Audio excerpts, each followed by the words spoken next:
कि दर्द दर्द क्या होता है। उस दर्द को एहसास तब होता है जब कोई अपना इस धरातल को छोड़ के चले जाता है।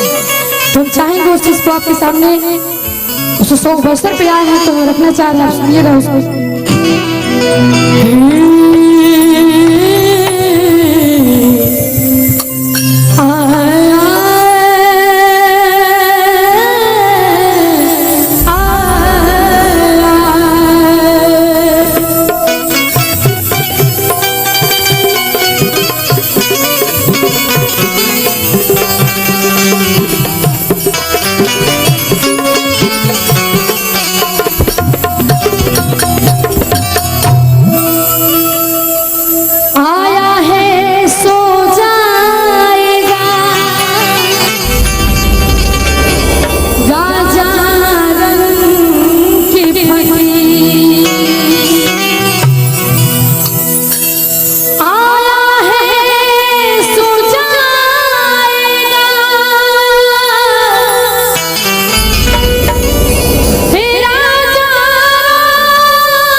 बड़ी ठेस पहुंची। शुरू में हुआ सबसे कहनी है कि माता रानी से रोज विनती करीला, हम जितना मन्नत मनौती अपना खातिर ना करीला वो आप सब खातिर करीला कि जितना भी सेवकन के विदा करे बड़ो सबके जिंदगी सलामत रहे। बड़ी भाव से समय की दुर्घटना में पति लोग तड़प तड़प के रोवे लगा। जब वो भाई की आत्मा निकले के होत रहे हैं तो बेचैनी सामन में बड़े सवाल पे सवाल हो रहा था अपने पुत्र से, अपने लड़की से, अपने परिवार से। कोने भाव से साथ कैसे हर की झूठल बारे ही सारा बात माता जी की सुन के माता जी चल गई। जब आरती स्वर्गवास के जागिना बड़का काम किया होला वो बिना बाल बच्चा अपने में बैठ के सर समाज में अपने हित में लोग रहत हर की चुटल बारे ही सामी भैया हो बाड़े अंतिम मोरे समैया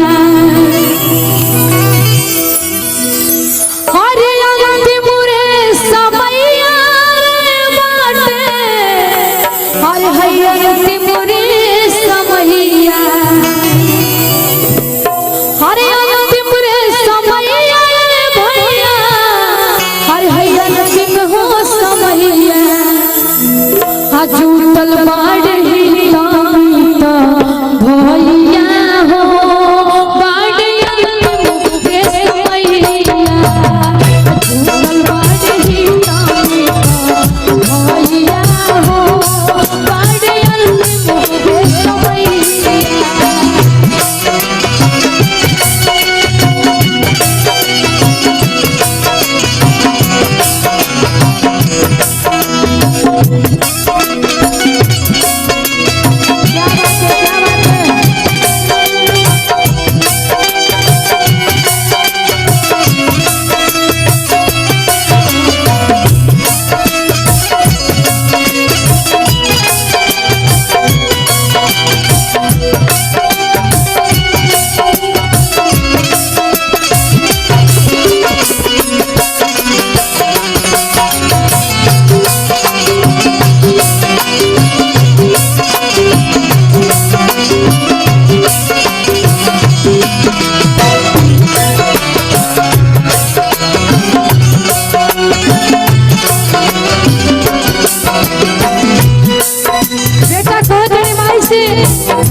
कि भाई अब तुम्हारा अंतिम समय आ गई, बस तुम्हारा मन में बेचैनी होगा तो हमनी के साथ छोड़ के जाए वो बतावा। अगर हमनी के ठोकर भी लग रहे तो अपने दिल के दुख तोहरा से बहुत रहने जाए।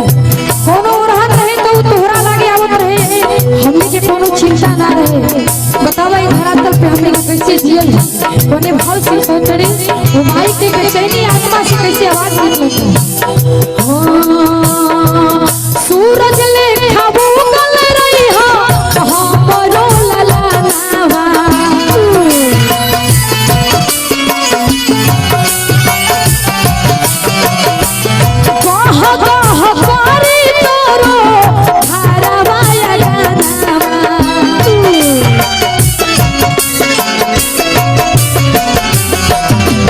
सूरज लेखा वो गल रही हो हमारो ललानामा गह गह करे तोरो धारावाया गानावा इतना कह के इतना कह हो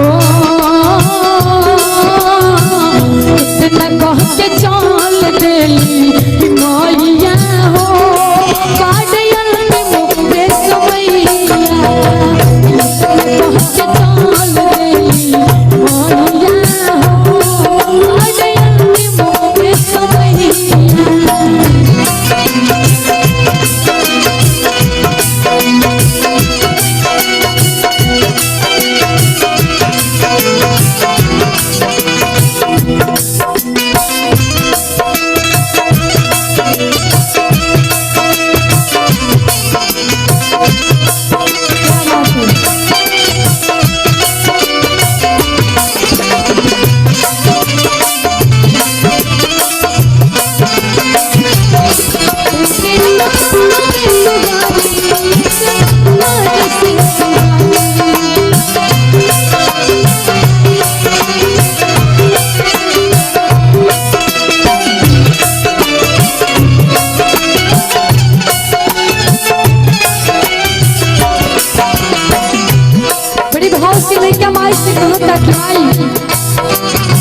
जब तू रहू तो कोनो बात के हमरा चिंता अफसोस ना रहे, लेकिन जब तोहर जाए के समय आ गई बा कुछ बता के जाए धरातल से कैसे जियो बड़ी भाव से कहतड़ी। जब इतना बात लइका के सुनली त महतारी कहती है जागवा में रही है बबुआ करी है अच्छा काम हो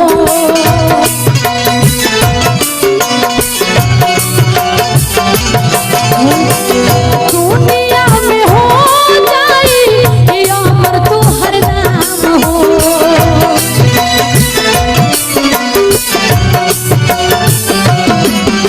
जागवा में रही हो बाबू करी हो बढ़िया काम हो दुनिया में हो जाई अमर तो हर नाम हो तोहरो रक्षा तोहरो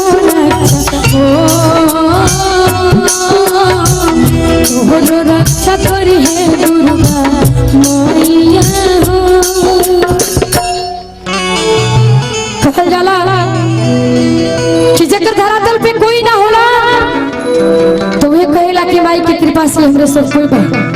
माई के वो माई वो शेरा वाली मैरिया के माई कह के लोग जी लेवेला बड़ी भाव से कहतरी कि तोहरो रक्षा करी है दुर्गा मैया हो